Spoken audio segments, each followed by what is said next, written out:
നമസ്കാരം. കേരള സംഗീത നാടക അക്കാദമിയുടെ ജോസ് ചിറമ്മൽ സ്ക്വയർ അല്ലേ, ജോസ് ചിറമ്മൽ സ്ക്വയറിലാണ് ഞാനിപ്പോൾ ഇരിക്കുന്നത്. എൻ്റെ കൂടെ തൃശ്ശൂരിൻ്റെ നാടക മുഖമായ KV Ganesh, രംഗചേതനയുടെ artistic director. Rangachethana എന്ന് പറയുന്നത് തൃശ്ശൂരിനെ സംബന്ധിച്ചിടത്തോളം അല്ല, എനിക്ക് തോന്നുന്നു കേരളത്തെ സംബന്ധിച്ചിടത്തോളം തന്നെ നിരന്തരം 45 വർഷമായി നിരന്തര നാടകങ്ങൾ അവതരിപ്പിച്ചുകൊണ്ടിരിക്കുന്ന, എല്ലാ ആഴ്ചയിലും ഓരോ നാടകം എന്ന രീതിയിൽ അവതരിപ്പിച്ചുകൊണ്ടിരിക്കുന്ന, പക്ഷേ ഇന്ത്യയിൽ തന്നെ വളരെ അപൂർവമാണ് ഇത്തരത്തിലുള്ള നാടക കൂട്ടായ്മ. നമ്മുടെ വർഗീസ് മാഷിന്റെ സാന്നിധ്യത്തിലുള്ള രംഗചേതനയുടെ artistic director Shri KV Ganesh. അതിനേക്കാൾ ഉപരി നമ്മൾ ഈ ചർച്ചയ്ക്ക് ഗണേഷിനെ തിരഞ്ഞെടുക്കാനുള്ള ഒരു പ്രധാനപ്പെട്ട കാര്യം എന്ന് പറയുന്നത്, നാടക ആചാര്യനൊക്കെ അവിടെ കിടക്കട്ടെ, അതിനേക്കാളുപരി ഒരു രാഷ്ട്രീയ ചിന്തകൻ എന്നൊക്കെ രീതിയിലാണ് ഞാൻ കാണുന്നത്. ശരിക്കും ഗണേഷിനെ വളരെ സ്പോണ്ടേനിയസ് ആയിട്ട് ഗണേഷിൻ്റെ പല ഒറ്റയാൾ നാടകങ്ങളോ അല്ലെങ്കിൽ ഇത്തരത്തിൽപ്പെട്ട സ്ട്രീറ്റ് പ്ലേസ് ഒക്കെ എൻ്റെ മനസ്സിൽ ഇപ്പോഴും ഉള്ളത് ചില look out notice. Kozhikode town ഹാളിന് മുമ്പിൽ ഇപ്പോഴും ഉണ്ട് എൻ്റെ മനസ്സിലാ ചിത്രം. ടൗൺ ഹാളിൻ്റെ മുന്നിൽ ഒരുപക്ഷെ കോഴിക്കോട് ടൗൺ ഹാളിൽ അത്തരത്തിലുള്ളൊരു നാടകം എൻ്റെ ഓർമ്മയിൽ ഇല്ല. കാരണം ഈ ജനങ്ങളുമായി അത്രമാത്രം ഒരു ഇന്ററാക്ട് ചെയ്തൊരു നാടകമായിരുന്നു ആ ലുക്ക് ഔട്ട് നോട്ടീസ്. ആ നാടകത്തിനെ പറ്റി നമുക്ക് പിന്നെ പറയാം. നമുക്ക് രാഷ്ട്രീയ ചർച്ച നടക്കാം. പ്രത്യേകിച്ചും തൃശ്ശൂരിലിരിക്കുമ്പോൾ ഗണേഷിനോട് ആദ്യം ചോദിക്കാനുള്ളത്, ഇന്ന് നമ്മൾ സംസാരിക്കുന്നത് 15-ാം തീയതി, 9 ദിവസം, ഒരു 24 കഴിഞ്ഞാൽ നമ്മുടെ ഈ സംവാദങ്ങൾ കഴിയുന്നു. 26-ന് പോളിംഗ് ബൂത്തിലേക്ക്. ഈ പോളിംഗ് ബൂത്തിലേക്ക് പറഞ്ഞാൽ ഞാൻ ഇപ്പോൾ വരുന്ന വഴിക്ക് നമ്മുടെ ഒരു ഓട്ടോറിക്ഷ തൊഴിലാളിയെ സംസാരിച്ചപ്പോഴേ അത് എന്നോട് വളരെ കാര്യമാത്ര പ്രസക്ത ഒരു കാര്യം പറഞ്ഞു. പോളിംഗ് ചെയ്യുന്ന ആ നിമിഷത്തിന് തൊട്ട് മുമ്പിലുള്ള ഏതാനും സെക്കൻഡുകൾ, ആ സെക്കൻഡുകളാണത്രേ വോട്ടുകൾ മാറി മറിയുന്ന ഒരു പ്രധാന ഘടകം. എന്ന് പറഞ്ഞാൽ CPM-ന് വോട്ട് ചെയ്യണമെന്ന് ആഗ്രഹിക്കുന്ന ഒരാൾ അവിടെ എത്തുമ്പോൾ ചിലപ്പോൾ മാറിക്കുത്തിയേക്കാം. അങ്ങനെ ഒരു സംഭവം ഉണ്ട് എന്ന് പറയുന്നത്. അത് കിടക്കട്ടെ. ഏതായാലും തൃശ്ശൂരിനെ സംബന്ധിച്ചിടത്തോളം ആർക്കാണ് പക്ഷേ സാധ്യത ഇതുവരെയുള്ള ഒരു ട്രെൻഡ് അനുസരിച്ച്? ഒറ്റ വാക്കിൽ പറയുകയാണെങ്കിൽ സാധ്യതയേക്കാൾ ഉപരിയായിട്ട് ഞാൻ ഇടതുപക്ഷം ജയിക്കണമെന്ന് ആഗ്രഹിക്കുന്ന ഒരാളാണ്. അത് മാഷിന്റെ ആഗ്രഹം, ഇടതുപക്ഷം ജയിക്കണം എന്നുള്ള ആഗ്രഹം. സുനിൽ കുമാറാണ്, അഡ്വക്കേറ്റ് VS സുനിൽ കുമാർ വിജയിക്കും എന്നുള്ളതാണ് എൻ്റെ ഒരു റീഡിങ്. പ്രത്യേകിച്ച് കേരളത്തിലൊരു സാംസ്കാരിക പക്ഷം എന്ന് പറയുന്നത് സാംസ്കാരിക ഇടതുപക്ഷത്തിന്റെ ഒരു ചിന്തയാണ് ഇപ്പൊ മാഷ് പറഞ്ഞത്, സുനിൽകുമാർ ജയിക്കണം എന്ന് പറയുന്നത്. അതിനേക്കാൾ ഉപരി പക്ഷെ അതിനുള്ള ഒരു സാധ്യത എന്തൊക്കെയാണ്? സാധ്യത എന്ന് പറഞ്ഞാൽ ഞാൻ ഒന്നുകൂടി ക്ലിയർ ആക്കാം. ഞാൻ ചോദിക്കാൻ കാരണം, സുനിൽകുമാർ എന്ന് പറയുന്നത് നമ്മുടെ ഭരണകക്ഷിയുടെ ഒരു പ്രതിനിധിയായിട്ടാണ് നിൽക്കുന്നത്.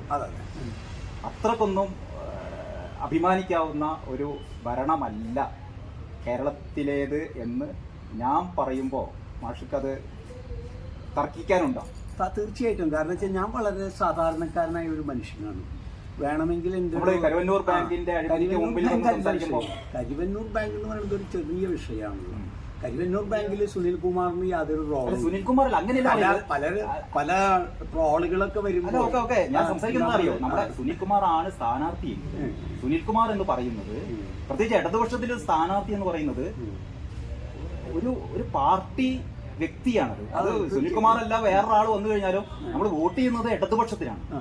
അപ്പൊ ഇടതുപക്ഷത്തിന്റെ ഇടതുപക്ഷത്തിന്റെ ഒരു ശക്തി അല്ലെങ്കിൽ ഇടതുപക്ഷത്തിന്റെ ഒരു പ്രസരിപ്പ് കഴിഞ്ഞ കുറച്ച് വർഷങ്ങളായി നഷ്ടപ്പെട്ടിട്ടില്ല കേരളത്തിൽ. അല്ലെ, ഞാൻ വോട്ട് എന്ന് പറയുന്നത് എന്റെയാണ്. എന്റെ വോട്ട് ആർക്ക് എന്തിനു ചെയ്യുന്നു എന്നൊരു ചോദ്യം ഞാൻ ചോദിക്കുന്നു.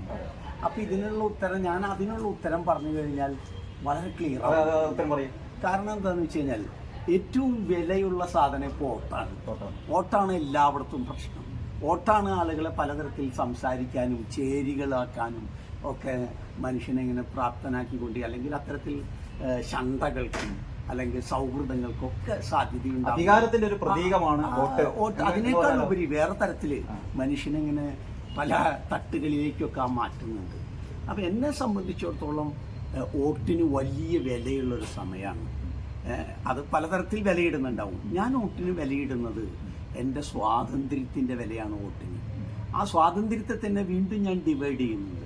എൻ്റെ ഇഷ്ടപ്പെട്ട ഭക്ഷണം കഴിക്കാനുള്ള എൻ്റെ സ്വാതന്ത്ര്യം, ഞാൻ ഇഷ്ടപ്പെട്ട വസ്ത്രം ധരിക്കാനുള്ള സ്വാതന്ത്ര്യം, എൻ്റെ പ്രണയത്തിനുള്ള സ്വാതന്ത്ര്യം, കലാ ആവിഷ്കാരത്തിനുള്ള സ്വാതന്ത്ര്യം, എൻ്റെ വിവിധ ജാതികളിലുള്ള സുഹൃത്തുക്കൾ തമ്മിലുള്ള ഒരു കൂട്ടായ്മയ്ക്കുള്ള സ്വാതന്ത്ര്യം. ഇന്ത്യയുടെ ഈ ഇന്നത്തെ ഇലക്ഷനിൽ വോട്ടിന് ഞാൻ വിലയിടുന്നത് അങ്ങനെയാണ്. മാനവികത എന്ന് പറയുന്ന ഒരു സാധനം വലിയ അപകടത്തിൽ നിൽക്കുന്ന ഒരു അവസ്ഥയാണ്. ആ അവസ്ഥയിൽ നിങ്ങൾ ഈ പറയുന്ന ഇടതുപക്ഷത്തിന്റെ പ്രശ്നങ്ങൾ എന്നൊക്കെ പറയുന്നുണ്ട്. എന്നെ സംബന്ധിച്ച് ഞാൻ പറയാൻ തുടങ്ങിയത് അതാണ്. ഞാൻ വളരെ സാധാരണ എന്ന് പറഞ്ഞാൽ എൻ്റെ ഒരു മാസ വരുമാനം ആവറേജ് ഒരു 15,000 രൂപയാണ് മാക്സിമം. ഈ 15,000 രൂപയ്ക്ക് എൻ്റെ മക്കളുടെ പഠിപ്പ്, എൻ്റെ ആരോഗ്യ പ്രശ്നങ്ങൾ എല്ലാം വളരെ നീറ്റായിട്ട് എനിക്ക് കേരളത്തിൽ കഴിഞ്ഞു പോകാൻ പറ്റുന്നില്ല. അതെന്തുകൊണ്ടാണെന്ന് വെച്ച് കഴിഞ്ഞാൽ ഇടതുപക്ഷ ഗവൺമെൻറ് കഴിഞ്ഞ തുടർച്ചയായിട്ടൊരു തുടർഭരണത്തോടുകൂടി എല്ലാ മേഖലയിലും ഇടതുപക്ഷ ഗവൺമെൻറ്റിൻ്റെ ഒരു എന്താ പറയുക ഒരു ഡിഫറൻ്റ് ആയിട്ടുള്ള രീതിയിൽ ജനപക്ഷം നിൽക്കുന്ന ഒരു ടച്ച് ഉണ്ട്. ആ ടച്ചിൻ്റെ ഭാഗമായിട്ടാണ് നന്നായിട്ട് അനുഭവിക്കുക. ഞാൻ ഇന്ന് ആശുപത്രിയിൽ പോയിട്ടാണ് വരുന്നത്, മെഡിക്കൽ കോളേജിൽ. മനസ്സിലായി. അതായത് മാഷിന്റെ ഇടതുപക്ഷ മനസ്സിനെ ഞാൻ മാനിക്കുന്നു. ഇടതുപക്ഷത്തെ ജയിപ്പിക്കാൻ ഇടതുപക്ഷത്തിന്റെ ജയം മാഷ് ആഗ്രഹിക്കുന്നു. ഇടതുപക്ഷ മനസ്സെന്നല്ല പറയേണ്ടത്.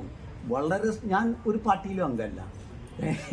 കാരണം ഒരു സാധാരണക്കാരൻ്റെ മനസ്സിൽ സത്യത്തിൽ ജീവിതത്തെ തൊട്ടറിയുന്ന ഒരു ഗ്രഹനാഥൻ്റെ, എനിക്ക് 2 മക്കളുണ്ട്, എൻ്റെ മിസ്സീസ് അടങ്ങുന്ന ഒരു കുടുംബത്തിൽ വേറൊരു വരുമാനമൊന്നുമില്ല. അല്ല, അങ്ങനെയുള്ള ആ ഒരു മനസ്സിന്റെ ഒരു തുറന്നു പറച്ചില്ല. ഓക്കെ, നമ്മൾ വോട്ട് എന്നുള്ളതിലേക്ക് എടുക്കാം. ഈ ഇലക്ഷനിൽ അപ്പം മാഷെ പ്രതിനിധീകരിക്കുന്ന അല്ലെങ്കിൽ മാഷ അങ്ങനെ ഒരു എന്താ പറയാ പ്രതീകമായി കാണുന്നത് VS സുനിൽകുമാറിനെയാണ്. അതാണല്ലോ അതിന് ഞാൻ ഈ പറഞ്ഞ അർത്ഥത്തിൽ നമുക്കൊരു തുടർച്ച കേരളത്തിന് വേണ്ടി സംസാരിക്കാൻ, കേരളത്തിൻ്റെ ഞാൻ ഈ പറയുന്ന മാനവികതയെയും അതോടൊപ്പം തന്നെ കേരളത്തിന് അർഹിക്കുന്ന എന്തെങ്കിലും നേടിയെടുക്കാൻ കേരളത്തിന് ശബ്ദമാവാൻ ഇടതുപക്ഷത്തിന് തയ്യാറുള്ളൂ. ഓക്കെ, അത് ഞാൻ അംഗീകരിക്കുന്നു. ശരി, പക്ഷേ എത്രമാത്രം സാധ്യത അതിനുണ്ട് എന്നുള്ളതാണ്. സാധ്യത എന്ന് പറയുന്നത് ഒന്നാമത്തെ കഴിഞ്ഞ തവണ ഞാൻ പറയാൻ കാരണം കഴിഞ്ഞ തവണ നമ്മൾ അങ്ങനെയാണ് കമ്പയർ ചെയ്യുന്നത്. കഴിഞ്ഞ തവണ പ്രതാപൻ ജയിക്കുന്നത് ഏതാണ്ട് ഒരു 1.25 ലക്ഷം വോട്ടിന്റെ ഭൂരിപക്ഷത്തിലാണ്. ഈ 1.25 ലക്ഷം വോട്ട് മറിക്കാന്ന് പറഞ്ഞാൽ 1.25 ലക്ഷം മറിക്കണ്ട, അതിന്റെ പകുതി മറിഞ്ഞാൽ ആ സ്ഥാനാർത്ഥി ജയിക്കുന്നു. അതിനുള്ള എന്ത് ഘടകമാണ് ഉള്ളത് എന്നാണ് ചോദ്യം. ഒന്നാമത്തേത് ഈ സുനിൽകുമാർ എന്ന് പറയുന്നത് തൃശ്ശൂർ ജില്ലയിലെ എല്ലാ വിഭാഗങ്ങൾക്കും സ്വീകാര്യനായിട്ടുള്ള ഒരു വ്യക്തിയാണ്. അയാളുടെ രാഷ്ട്രീയത്തിനപ്പുറത്തേക്ക് ജനങ്ങളിൽ പേരുള്ള സൗഹൃദമുള്ള ഒരു മനുഷ്യനാണ്, പച്ചയായ ഒരു മനുഷ്യനാണ്. ജനങ്ങളുടെ എല്ലാ പ്രശ്നങ്ങളിലും അയാൾ കഴിഞ്ഞ കാലങ്ങളിൽ അയാളുടെ ഒരു വിദ്യാഭ്യാസ കാലം മുതൽ തൃശ്ശൂരിൽ നിന്നുകൊണ്ട് പ്രവർത്തിക്കുന്ന ശരിക്ക് അടിത്തറയുള്ള ഒരു രാഷ്ട്രീയ പ്രവർത്തകനാണ്, സത്യസന്ധനായിട്ടുള്ള ഒരു രാഷ്ട്രീയ പ്രവർത്തകനാണ്. മറ്റുള്ള എതിർ സ്ഥാനാർത്ഥികളായിട്ട് വരുന്നവരെ പേഴ്സണലായിട്ട് ഞാൻ പറയല്ല, ഇവരെ രണ്ടുപേരും നിങ്ങൾ തന്നെ ഒന്ന് കമ്പയർ ചെയ്താൽ മതി. എന്താണ് തൃശ്ശൂരിൻ്റെ മകനായിട്ട് അക്ഷരാർത്ഥത്തിൽ തൃശ്ശൂരിൻ്റെ രാഷ്ട്രീയ ചേതനയായിട്ട് ജനങ്ങൾ ഉയർത്തിപ്പിടിക്കാവുന്നത് സുനിൽകുമാർ മാത്രമേ ഉള്ളൂ, വേറെ ആരുമില്ല. അപ്പോൾ ഒരു ഡൗട്ടും മറ്റൊന്നെന്ന് പറയുന്നത് എല്ലാ കാലത്തും തൃശ്ശൂർ ലോക്സഭാ മണ്ഡലം ഈ വലതുപക്ഷത്തിൻ്റെതല്ല,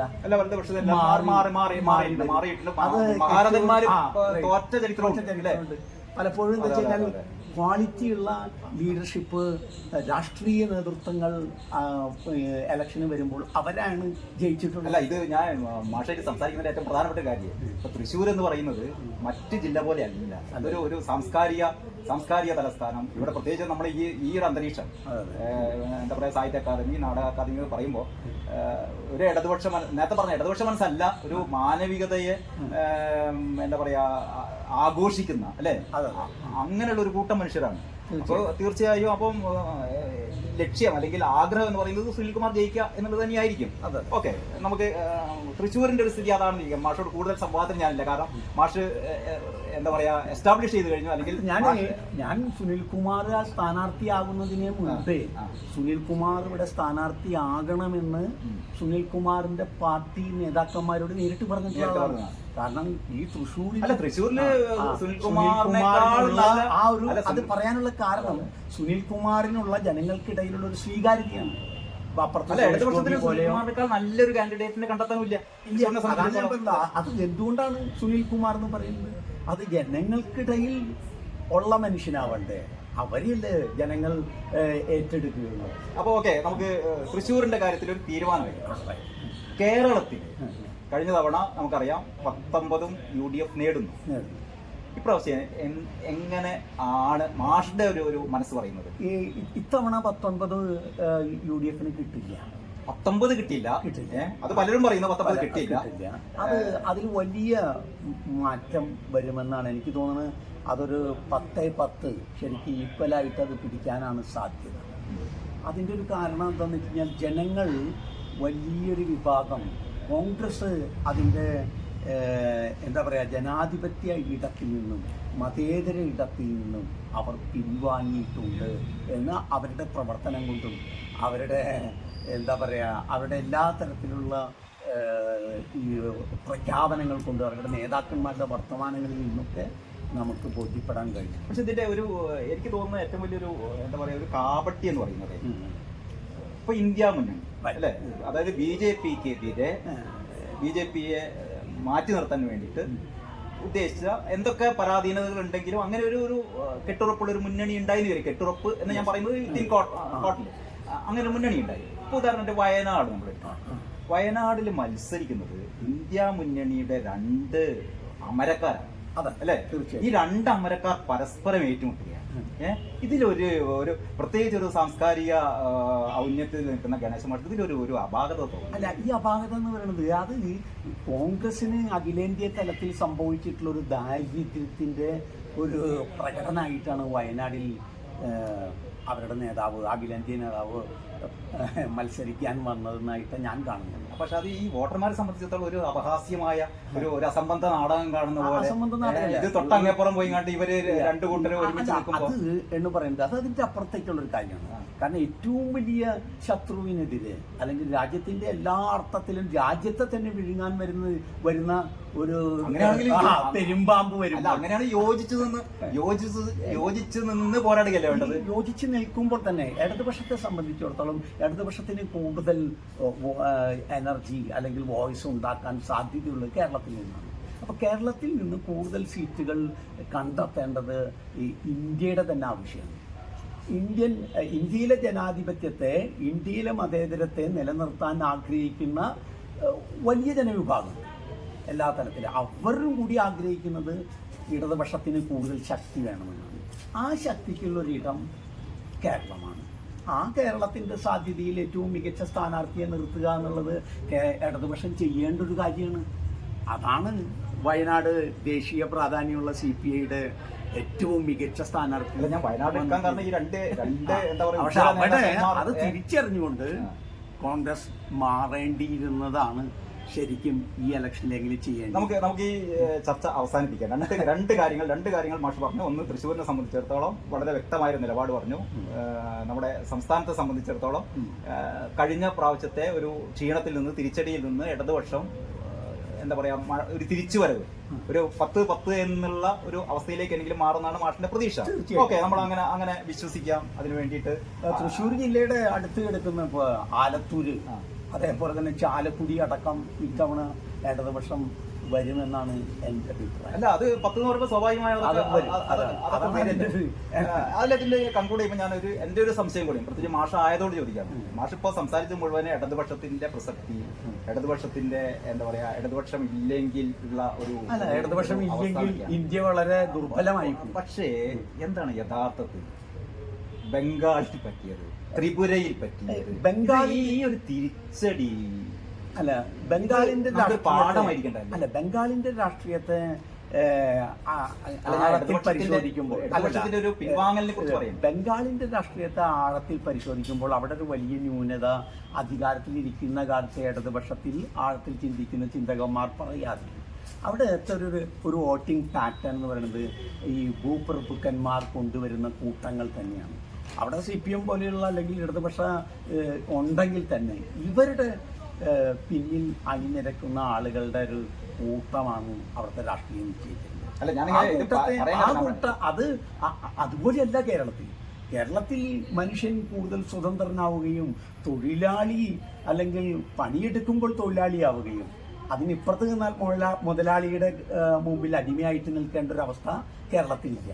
കേരളത്തിൽ കമ്മ്യൂണിസം ഉണ്ടാക്കിയിട്ടുള്ള ഏറ്റവും വലിയ കരുത്ത് അതാണ്, തൊഴിലാളിയെ നട്ടലുള്ളവനാക്കി എന്നുള്ളതാണ്. ആ ഒരു അവസ്ഥ ഇന്ത്യയുടെ മറ്റിടങ്ങളിൽ ഉണ്ടായിട്ടില്ല എന്നുള്ളതാണ്. ശരി ശരി. ഏതായാലും മാഷിന്റെ ഇത്രയും നേരത്തെ നമ്മുടെ ഈ ചർച്ച എനിക്ക് തോന്നുന്നു ഒരു ഈ ഇടതുപക്ഷത്തിൽ സജീവ രാഷ്ട്രീയത്തിലുള്ളവർ പോലും പറയാത്ത ചില ഇടതുപക്ഷത്തിന്റെ പ്രസരിപ്പുള്ള കാര്യങ്ങളാണ് മാഷ് പങ്കുവച്ചത്. ചർച്ച അവസാനിപ്പിക്കുന്നതിന് മുമ്പ് ഒറ്റ കാര്യം കൂടി, കേരളത്തിൽ യഥാർത്ഥത്തിൽ ഇടതുപക്ഷം ശക്തി ആർജിക്കുന്നത് നാടക പ്രസ്ഥാനത്തിലൂടെയാണ് അല്ലേ? നാടകമാണ് കേരളത്തിൽ യഥാർത്ഥത്തിൽ ഇടതുപക്ഷത്തിന് ഒരു പ്രസരിപ്പേകിയത്, ജീവനേകിയത്, ഊർജ്ജമേകിയത് ഒക്കെ പറയാം അല്ലേ? വരും കാലത്ത് നാടകത്തിന്, പ്രത്യേകിച്ച് നാടക പ്രവർത്തകരായ ഗണേഷ് മാഷ്, നാടകത്തിന് എത്രമാത്രം സാധ്യത ഇനിയുണ്ട്? നാടകത്തിന് വെറും പെർഫോമൻസ് ആയിട്ട് കാണുന്ന ഒരാൾ മാത്രമല്ല ഞാൻ. നാടകത്തിന് വലിയ സാധ്യത എല്ലാ ഇടങ്ങളിലേക്കും, ഉദാഹരണത്തിന് അരിവൽക്കരിക്കപ്പെട്ട എല്ലാ ഇടങ്ങളിലേക്കും മനുഷ്യനെ കരുത്തുള്ളവനാക്കാൻ, ദുർബലരായിത്തീരുന്ന മനുഷ്യവിഭാഗങ്ങളെ കരുത്തുള്ളവനാക്കാനായിട്ടൊരു ടൂളായിട്ട് നാടകം അങ്ങനെ പണിയെടുത്തുകൊണ്ടിരിക്കും. പക്ഷെ അത് രംഗകലയായിട്ട് മാത്രമല്ല, മറ്റു തരത്തിൽ ഇപ്പോൾ ഓട്ടിസ്റ്റിക് ആയിട്ടുള്ള ആളുകൾക്കിടയിൽ, ആദിവാസി മേഖലകളിൽ, സ്ത്രീകൾക്കിടയിൽ, തൊഴിലാളികൾക്കിടയിൽ അവരൊന്നും പെർഫോമൻസിന് വേണ്ടി മാത്രമല്ല, നാടകത്തിന്റെ സ്വഭാവം മാറിക്കൊണ്ടിരിക്കുകയാണ്. പക്ഷെ അത്തരത്തിലൊരു മാറ്റം കേരളത്തിലുടനീളം ഉണ്ടാവുന്നുണ്ടോ? തീർച്ചയായിട്ടും ഉണ്ടാവും. തൃശ്ശൂരിൽ പ്രത്യേകിച്ചും ജോസ് തിറമ്മലിന്റെ ഓർമ്മകൾക്ക് മുമ്പ് ഇരിക്കുമ്പോൾ പ്രത്യേകിച്ചും കേരളത്തിലെ മൊത്തം ഇത്തരത്തിലുള്ളൊരു നാടകത്തിന്റെ ഉയർത്തെഴുന്നേൽപ്പുണ്ട്. തീർച്ചയായിട്ടും ഉണ്ട്. ഞാൻ കാണാതെ പോകുന്നതാണ്. ഞാൻ കഴിഞ്ഞ 35 വർഷമായിട്ട് നാടകം കൊണ്ട് മാത്രം ജീവിക്കുന്ന ഒരാളാണ്. ഞാൻ പറയുന്ന കാരണം തൃശ്ശൂരിലാണ് ബേസ് ചെയ്ത ഒരാള്. തൃശ്ശൂരിനെ സംബന്ധിച്ചിടത്തോളം ഓക്കെ നാടകം നോക്കൂ, നാടകത്തിന്. പക്ഷെ കോഴിക്കോടിനെ സംബന്ധിച്ചിടത്തോളം മാഷൊക്കെ അറിയാലോ, കഴിഞ്ഞ കുറച്ച് പ്രത്യേകിച്ച് കോവിഡിന് ശേഷം ഒന്നും നാടകം അങ്ങോട്ടേക്ക് എന്താ പറയാ തിരിച്ചു വന്നിട്ടില്ല. അല്ലെ, നാടകത്തെ നമ്മൾ ഈ പറയുന്നത് എന്താ വെച്ച് കഴിഞ്ഞാൽ, നാടകം സിനിമക്കാരായി മാറി. അതൊരു മോശപ്പെട്ട കാര്യമല്ല. മോശപ്പെട്ട കാര്യം നാടകം എന്ന് പറയുന്ന ഒരു സംഭവം സിനിമയിലേക്ക് പോകുമ്പോൾ നാടകം നഷ്ടപ്പെടുകയാണ്. ഒരു നാടകം ഒരു നടന്ന് പഠിക്കാനായിട്ടുള്ള ഒരു ഇടം കൂടിയാണ്. ആ നാടകത്തിലൂടെ നടക്കുന്നവൻ ഏത് തൊഴിൽ മേഖലയിലേക്ക് പോവുകയാണെങ്കിൽ അതിന്റെ കരുത്ത് പോകുമ്പോൾ നാടകത്തിന്റെ മേഖല നഷ്ടപ്പെടില്ലല്ലോ. വരും അടുത്ത തലമുറ കൊണ്ടിരിക്കും. അപ്പൊ ഞാൻ പറഞ്ഞു വരുന്നത്, നാടകം നടന്നു പഠിക്കാനായിട്ടുള്ള ഒരു ഇതാണ്. ആ നടന്നു പഠിക്കുന്നവന് ചിലപ്പോൾ ഡോക്ടറാവാം, എഞ്ചിനീയർ ആവാം, കൃഷിക്കാരനാവാം, ഓട്ടോ ഡ്രൈവർ ആവാം. പക്ഷെ അതിന്റെ ഒരു ക്വാളിറ്റി അവൻ മെയിൻറ്റെയിൻ ചെയ്യും. അപ്പൊ അങ്ങനെ മനുഷ്യനെ നല്ല മനുഷ്യനാക്കി തീർക്കുന്ന ഇതാണ് അരങ്ങിടം. അതാണ് നാടകത്തെ കുറിച്ച് സംസാരിച്ചു കഴിഞ്ഞാൽ നമുക്ക് തീരില്ല. അപ്പൊ നാടകത്തെ പിന്നെ സംസാരിക്കാം. ഓക്കെ, അപ്പൊ വളരെ സന്തോഷം. കുറെ നാളുകൾക്ക് ശേഷം. ഓക്കെ.